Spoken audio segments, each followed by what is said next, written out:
Bienvenidos a una edición más de su noticiero de ABA Televisión. Mi nombre es Jaime Sevilla y estas son las noticias.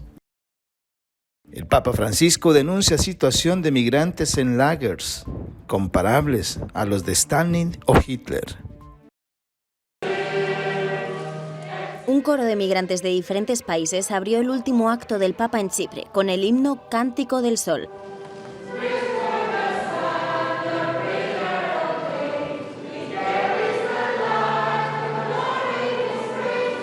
El encuentro tuvo lugar en la Iglesia Católica de la Santa Cruz, dentro de las antiguas murallas de la ciudad de Nicosia.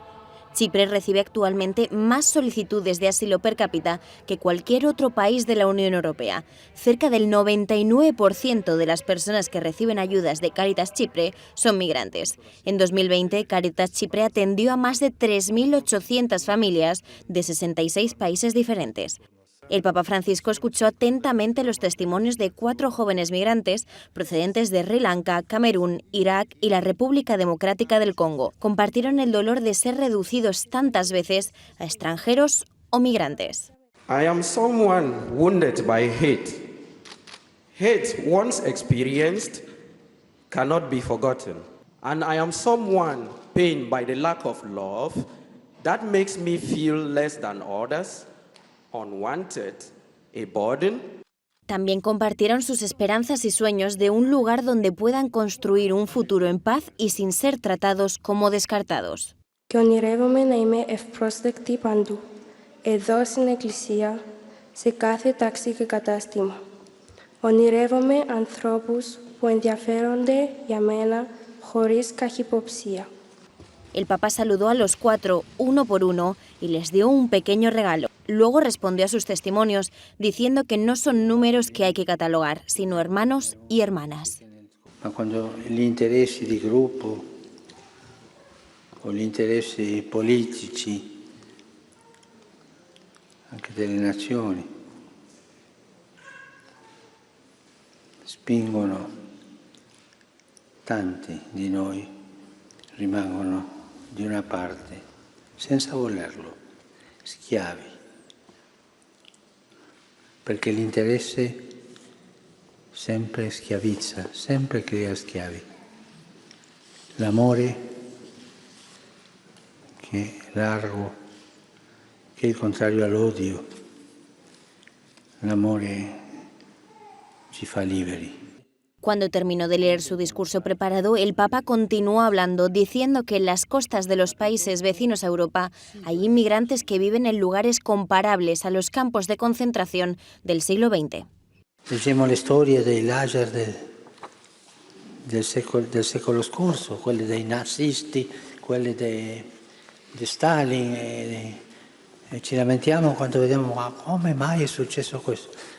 Fratelli e sorelle, sta succedendo oggi nelle coste vicine, ponte di schiavitù. Es la realidad en lugares como Libia, cruce de caminos para muchos refugiados que intentan llegar a Europa. Ahí viven en condiciones inhumanas, en campamentos, donde muchos son sometidos a abusos y torturas.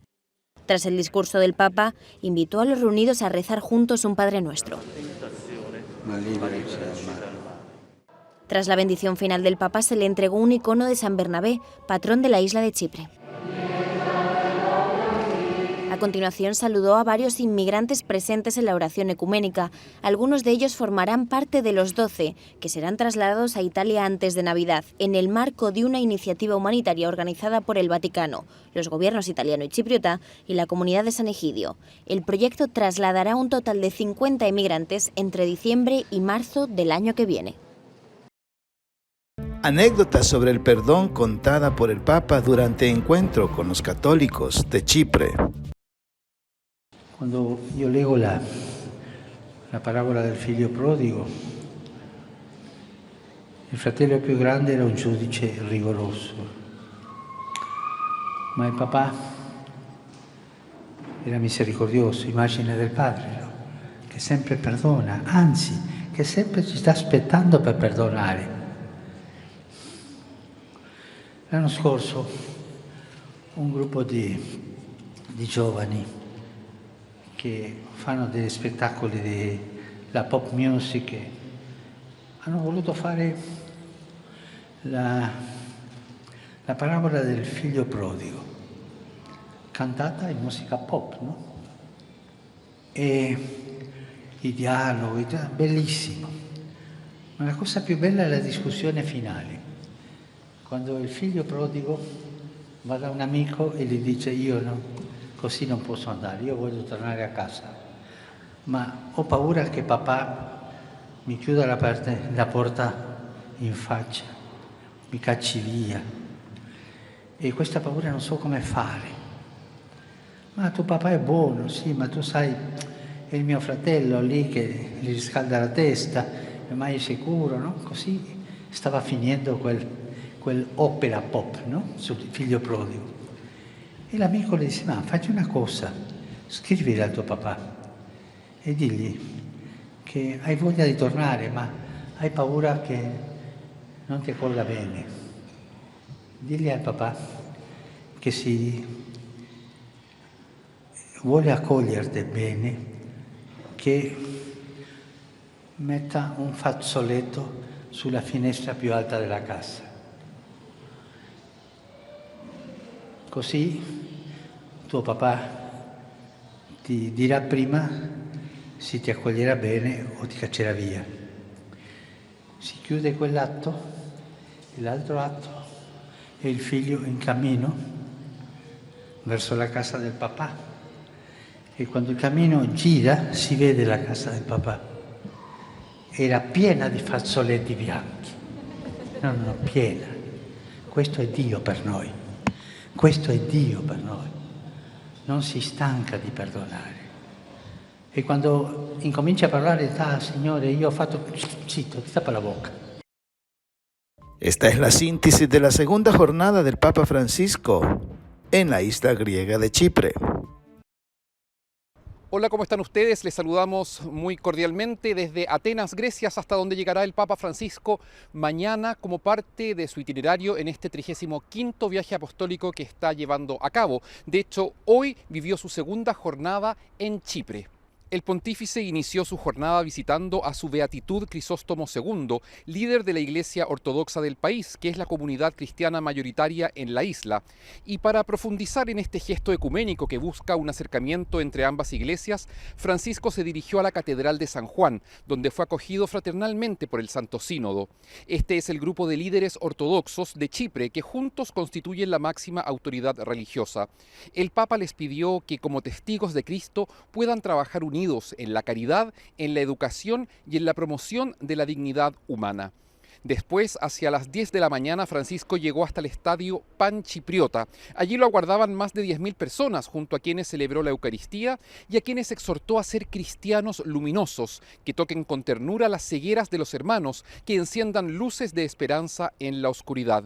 Y por la tarde el Papa tuvo su esperado encuentro con los migrantes. Fue en la iglesia de la Santa Cruz donde el Santo Padre escuchó los testimonios de 4 personas que han llegado a ese país buscando refugio, y ante ellos pronunció un nuevo contundente discurso pidiendo condiciones dignas para quienes se han visto forzados a dejar sus tierras. Después todos juntos elevaron una oración ecuménica y rezaron el Padre Nuestro.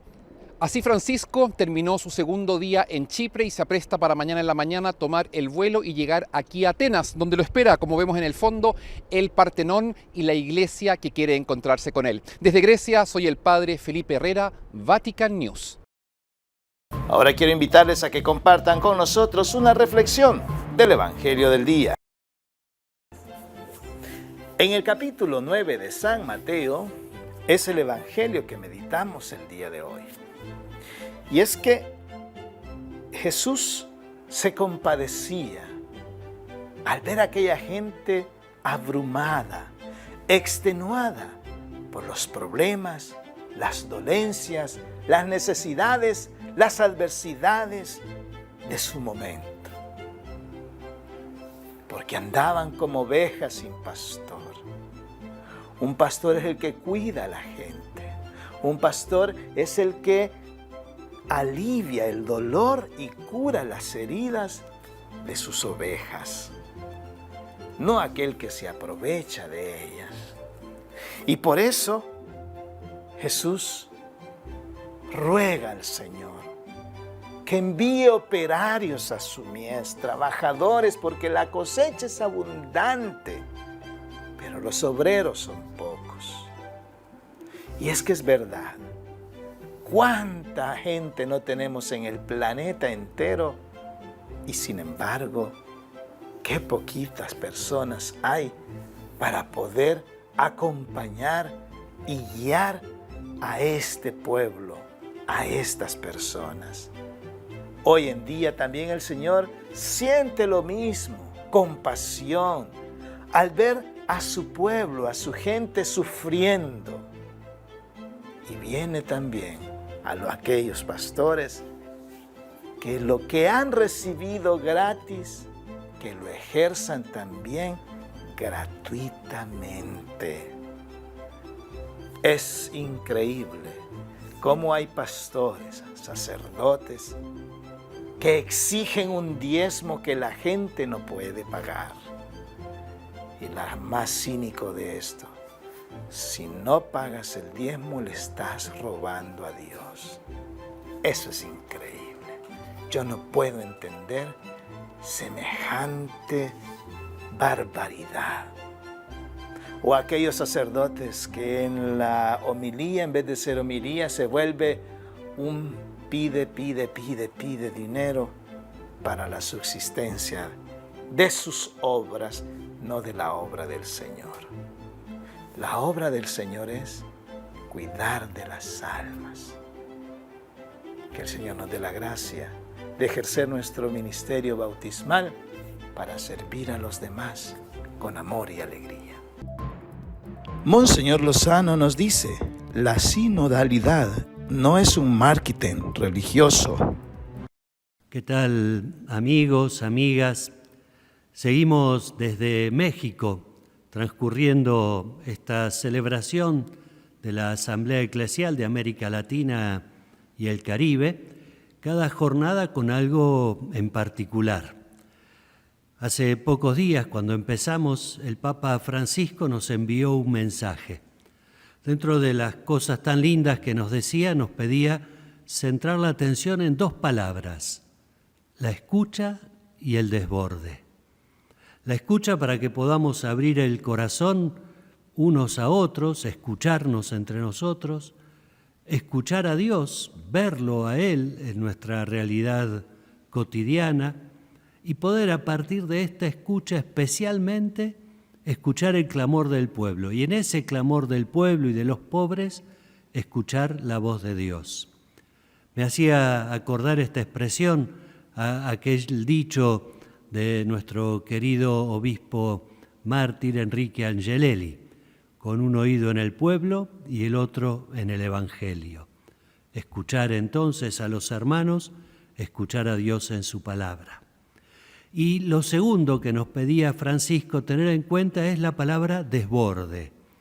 Dios desborda nuestras expectativas. La misericordia de Dios desborda más allá de nuestros pecados. El Espíritu Santo desborda también nuestros propios planes, sueños, anhelos, pero para que se provoque el desborde tenemos que estar abiertos. Por eso quise tener esta taza aquí delante. Si la taza está dada vuelta, por más agua que le echemos, le va a resbalar. Para que pueda desbordar, tiene que estar con la boca abierta hacia arriba, para recibir y para poder provocar este desborde.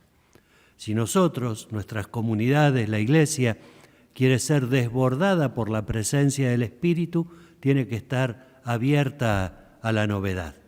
Por eso te pido, sigamos rezando juntos. Este domingo 28 vamos a celebrar la misa de clausura de esta etapa de la Asamblea Eclesial. Acompáñanos con tu oración. Y yo particularmente voy a rezar por todos ustedes delante de la imagen bendita de Nuestra Señora de Guadalupe. Estamos empezando también este tiempo de Adviento. Preparemos el corazón para el desborde de la presencia de Dios en nuestra vida. La Universidad Jesuita nos dice que la sociedad civil realizó foro sobre leyes de agentes extranjeros, la nueva ley que quiere implementar el gobierno de El Salvador. Diversas organizaciones de la sociedad civil desarrollaron un foro sobre derecho de asociación y leyes de regulación de agentes extranjeros, para analizar y discutir las implicaciones de la aprobación de la Ley de Agentes Extranjeros propuesta por el gobierno salvadoreño. El foro contó con la intervención virtual de la directora regional para las Américas de Amnistía Internacional, Erika Guevara, así como la participación de la directora de la carrera de Ciencias Jurídicas de la UCA, Gabriela Santos, y 2 defensoras de derechos humanos de Nicaragua y Guatemala. El proyecto de ley que está ahorita aprobado, el dictamen, tiene como característica 4 aspectos: la ambigüedad, la discrecionalidad, la arbitrariedad y la desproporcionalidad. El objeto de la ley y también los sujetos obligados tienen que ver con aquellas personas que respondan a intereses. ¿Y qué significa eso de que se responda a intereses? Aparte, también utiliza otros conceptos jurídicos indeterminados que sí se le conoce, que tiene que ver con el bien común, la seguridad nacional, etc. Acá, esto de responder a intereses, ¿quién va a determinar qué tipo de intereses? ¿Qué significa eso? O sea, es mucho más ambiguo incluso que la ley que se tiene en Nicaragua, que es un poquito más precisa en ese sentido. El espacio de diálogo contó con la asistencia de representantes del cuerpo diplomático, cooperación internacional y organizaciones de la sociedad civil, para conocer cómo afecta la creación de leyes de control a las organizaciones a partir de experiencias internacionales. Nosotros, como las otras organizaciones que están aquí presentes, queremos analizar un poco más, y ese es el objeto de este evento, analizar un poco más los contenidos de este proyecto de ley, precisamente para clarificar qué es lo que se busca con ella. Igual que el tema de establecer la tributación del 40% para los ingresos. Es un exceso, es una especie de doble tributación, casi confiscación, porque las organizaciones ya pagan impuestos, ya tributan al Estado, y las personas naturales que laboramos o que colaboramos con las organizaciones también lo hacemos. Bueno, es justamente un evento en el que queremos no solamente de las protestas o las manifestaciones tradicionales que se suelen hacer, sino que también un tipo de protesta, manifestación que pueda ser con conocimiento para que otras organizaciones que tal vez no han logrado entender cuáles los peligros de esta propuesta de ley puedan venir y participar, pueda ser una discusión enriquecedora para que otros puedan entender, no solo organizaciones sino ciudadanía, porque justamente lo que está en riesgo no solamente es la libertad del derecho de asociación, la libertad de expresión. Esta propuesta de ley lo que hace es censurar completamente el trabajo de las organizaciones que a lo largo de años hemos venido exigiendo transparencia. Las organizaciones convocantes fueron Amnistía Internacional, FUDEXO, DTJ, UCA, UCEFI, DPLF y Cristosal, con el apoyo de Focus TV. Nos vamos a Sudamérica, donde nos reciben nuestros hermanos de JN19 Televisión, quienes nos han preparado un reportaje especial sobre lo que acontece en el Perú. ¿Cómo están, amigos? Mi nombre es Kevin Cáceda, reportando desde el Perú para la cadena hermana ABA Televisión y JN19. Comenzamos este informativo comentándoles que piezas textiles de la cultura Paracas que han sido recuperadas desde Suecia han sido consideradas como patrimonio de la nación. Un total de 57 piezas textiles pertenecientes a la cultura prehispánica Paracas han sido recuperadas recientemente desde Suecia y por parte del gobierno peruano fueron declarados como Patrimonio Cultural de la Nación. A través de la resolución viceministerial 000-269-2021, publicada en el Diario Oficial El Peruano, los valiosos ejemplares pertenecen a la última y tercera entrega de la colección de 140 piezas extraídas de forma ilegal entre los años 1930 y 1933. Se reveló que en aquella época el cónsul de Suecia, Seven Carrel, sacó las piezas textiles de forma irregular para donarlas al Departamento Etnográfico del Museo de Gotemburgo de Suecia. Los ejemplares textiles eran exhibidos en una exposición del Museo de la Cultura Mundial de Gotemburgo por los años 2008, cuando fueron identificados como Patrimonio del Perú e iniciaron un proceso de repatriación que culminó recientemente en el 2021. Mantos, túnicas, esclavinas, faldas, turbantes, diademas y bordes decorativos fueron las piezas textiles recuperadas desde Suecia, y se conoce que los ejemplares fueron encontrados por el arqueólogo peruano Julio César Tello en 1925 en medio de sus investigaciones en la península de Paracas. Continuando con la información, desde Amazonas han reportado que el río Utcubamba está presentando desbordamientos y se teme que afecte a los pobladores de las ciudades aledañas. En plena madrugada del viernes 3 de diciembre, el gobierno regional de Amazonas ha reportado que el río Utcubamba se encuentra en situación de desborde no controlado. A través del Servicio Nacional de Meteorología e Hidrología del Perú, se informó que el desbalse viene manifestándose cerca a los poblados ubicados a las orillas del referido río. Según Cenami, hay muchos poblados que podrían resultar afectados por este acontecimiento. Por lo tanto, ya se alertó a los poblados ribereños de los distritos de Bagua Grande, Bagua, El Milagro, Cajaruro y Copayín, donde se advirtió a los ciudadanos que se mantengan alejados de las riberas y opten por ubicarse en zonas seguras con el fin de prevenir cualquier tragedia. Lamentablemente, uno de los puertos afectados fue Puerto Naranjitos, desde donde personal de la Municipalidad de Cajaruro han anunciado que la emergencia es gradual y se incrementará en las siguientes horas. Según los especialistas, el desborde del río Utcubamba se dio a causa del desprendimiento de rocas y cerros tras el terremoto de 7.5 grados que se reportó el último domingo en Amazonas. Continuando con la información, Unidos y Solidarios por los Damnificados del Terremoto es la campaña que está impulsando el Arzobispado de Lima para las personas que han sido afectadas por esta tragedia ocurrida el último fin de semana en Amazonas. La Municipalidad de Lima, Cáritas Lima y el Arzobispado de Lima anuncian una campaña solidaria para apoyar a nuestros hermanos damnificados por el reciente terremoto de magnitud de 7.5 que viene afectando a la región amazónica del norte del Perú. El Arzobispado de Lima anuncia que convertirá todas sus iglesias en centros de acopio para recibir donaciones de agua, alimentos no perecibles, artículos de aseo y frazadas.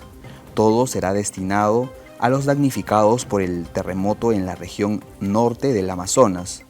Bajo el lema Unidos y Solidarios con nuestros hermanos damnificados por el terremoto, nuestra ciudad de Lima se moviliza para llevar una luz de esperanza a las miles de familias afectadas en la región de Amazonas.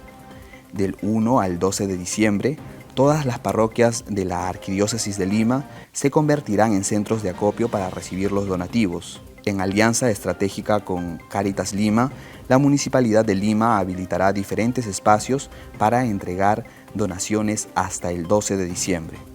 Estos lugares de acopio serán el Circuito Mágico del Agua, el Parque de la Exposición y el Pasaje Santa Rosa, ubicado en la Plaza Mayor de Lima. Por otro lado, si usted desea comunicarse con Cáritas Lima, puede hacerlo llamando al número 203-7700 opción 1.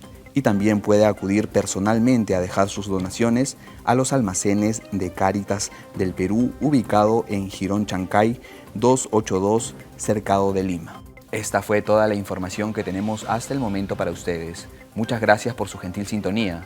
Reportó Kevin Cáceda desde el Perú para la cadena hermana ABA Televisión. Permiso. El Papa Francisco se despide de Chipre y saluda a Grecia. Varias autoridades chipriotas y cargos religiosos se reunieron en el aeropuerto de Larnaca para despedir al Papa antes de su vuelo a Grecia. El presidente de Chipre, Nikos Anastasiades, acompañó al Papa hasta su avión. Tras despedirse, el Papa embarcó en el avión para comenzar la siguiente etapa de su viaje apostólico número 35. 1 hora y media después, aterrizó en el aeropuerto internacional de Atenas. En la capital griega, el ministro de Exteriores Nikos Dendias fue el encargado de recibir al Papa. También estos 4 niños con el traje tradicional griego entregaron flores al Papa. El Papa Francisco saludó a las autoridades políticas y religiosas que le esperaban en la pista mientras caminaba hacia el coche que le llevaría al Palacio Presidencial. Allí se reunió con la presidenta Katerina Sakellaropoulou y otras personalidades políticas griegas. Este es el editorial de la UCA, la Universidad Jesuita Centroamericana, y nos dice que quiere justicia en la voz de su rector, el padre Andrew Oliva. La UCA y la Compañía de Jesús dijeron claramente, desde el mismo día en que se perpetró la masacre en noviembre de 1989, que exigían el esclarecimiento de tan atroz crimen y afirmaron claramente que el proceso suponía conocer la verdad, aplicar la justicia a los responsables del mismo. El IDUCA ha trabajado arduamente para conseguir justicia y no hemos claudicado todavía. Lo mismo ha exigido la universidad para los muchos crímenes de lesa humanidad cometidos contra la población durante la guerra y ha trabajado de la mano de las víctimas para que más de 70 crímenes fueran documentados y presentados ante la Fiscalía General de la República. La UCA y la Compañía de Jesús, junto a los familiares de los jesuitas Julia Elba y Celina, somos las verdaderas víctimas de este abominable hecho y tenemos todo el derecho a perdonar si lo consideramos oportuno. Por ello, en el año 2017 solicitamos para el coronel Benavides la conmutación de la pena de 30 años a la que fue condenado en el año 1991, por los años que ya ha pasado privado de libertad. Y lo hicimos por humanidad y por una actitud cristiana, estimando además que en el caso del coronel Benavides se ha conocido la verdad y se ha hecho justicia, pues judicialmente se ha reconocido su responsabilidad y ya ha pasado cerca de 8 años en prisión. Hoy es un adulto mayor que padece enfermedades crónicas. Lamentablemente, las autoridades competentes negaron la conmutación de la pena solicitada. Recientemente, la familia del coronel Benavides, actuando por su cuenta propia, solicitó a la Asamblea Legislativa un indulto para él. La Asamblea denegó ese indulto, pero aprovecharon ese hecho para desinformar a la población, acusando falsamente a la UCA de haberlo solicitado y afirmando que la UCA ya no estaba interesada en la justicia por la masacre cometida contra los jesuitas y 2 mujeres. Ahora es el Estado salvadoreño el que aparece queriendo hacer justicia y hacerla a su modo sin contar con las víctimas. Se está utilizando la masacre de la UCA para la propaganda política. Si se quiere verdaderamente trabajar por la justicia, hay que dar lugar e investigar las más de 70 denuncias de graves violaciones a los derechos humanos contra el pueblo salvadoreño que fueron cometidas durante la Guerra Civil y que ha interpuesto el IDUCA ante la Fiscalía General de la República a lo largo de varios años. Si se quiere justicia, ¿por qué no se ha actuado ante la denuncia por prevaricato interpuesta por la universidad contra los 2 magistrados que apoyaron de forma anómala una sentencia dictando el cierre definitivo del caso de la masacre de la UCA? Si se busca justicia, ¿por qué no se ordena la entrega de todos los archivos militares para esclarecer la masacre del Mozote y muchas otras barbaries que cometió el ejército durante la guerra?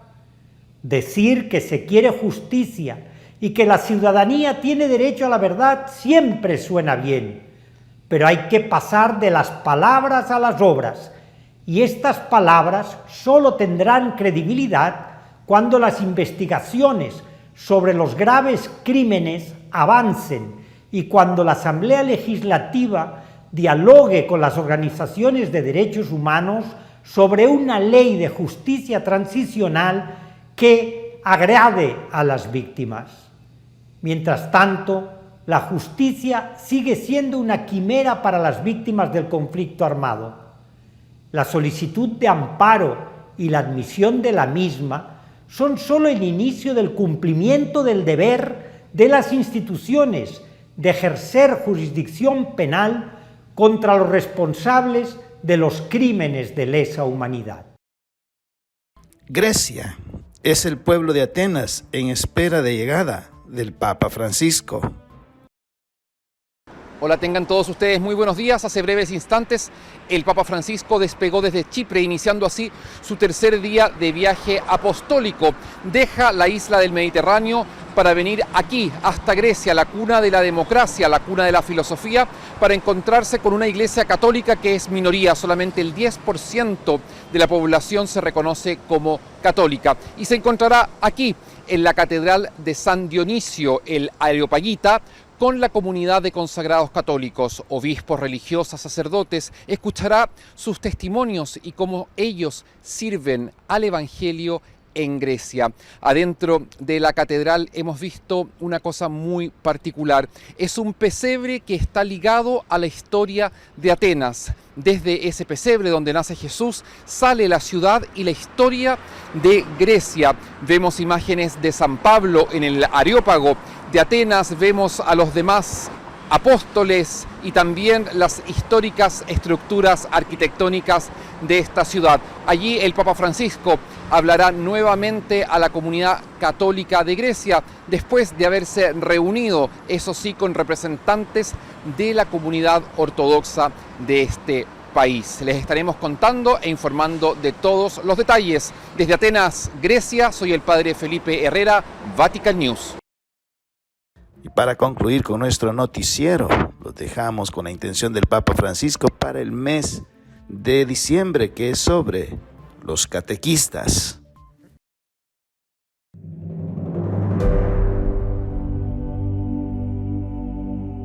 Los catequistas tienen una misión insustituible en la transmisión y profundización de la fe.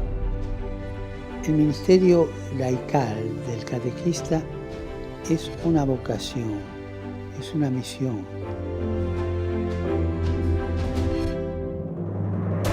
Ser catequista significa que uno es catequista, no que trabaja de catequista.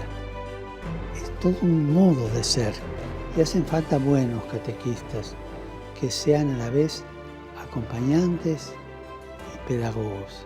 Hacen falta personas creativas que anuncien el Evangelio, pero que lo anuncien, no digo con sordina, pero no con bocina, sino con su vida, con mansedumbre, con un lenguaje nuevo y abriendo caminos nuevos. Y en tantas diócesis, en tantos continentes, la evangelización fundamentalmente está en manos de un catequista. Demos las gracias a los catequistas, a las catequistas, por el entusiasmo interior con que viven esta misión al servicio de la Iglesia. Recemos juntos por los catequistas, llamados a proclamar la palabra de Dios, para que sean testigos de ella con valentía, con creatividad, con la fuerza del Espíritu Santo, con alegría y con mucha paz.